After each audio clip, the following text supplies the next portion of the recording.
I'm gonna show you guys how to make Amish Khmer soup, which means Amish church soup.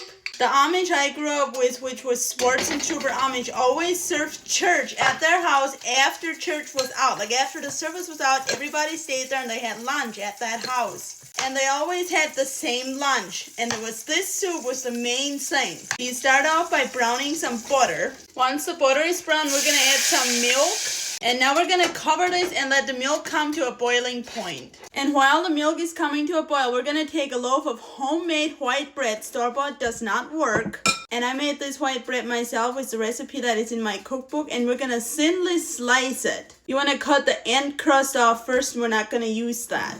Now you want this to be very thin, and it doesn't matter if it crumbles off and you just get small pieces like that. Now when they make this for church, it'll take up to 8 gallons of milk and 8 loaves of bread. So you can imagine it takes a while to cut this bread up, and they usually do it a day before church. And to get enough milk, they'll ask other people to bring milk along on Sunday morning so they can use it for church. Now once your milk comes to a boil, we're going to add some salt to it. Stir that in a little. And now it's time to put our cut up bread in there. Smush it down a little so the milk can soak into the bread. And even if this seems pretty wet at first, just let it sit for a little because the bread will soak up more milk the longer it sits. Now the way the Amish always did this on Sundays for church, they always added cooked navy beans to this, but when we made it at home, we never added the navy beans, but usually we would add shredded hard-boiled eggs to it. So you can do both of those things if you want to, but it's also really good with just the milk and butter and bread and salt. I'm going to put some out in a bowl and we're going to eat some of this.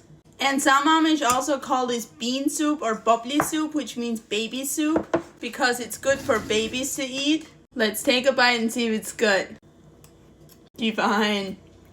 Seriously, the last time I had this was at an Amish church. It is so delicious.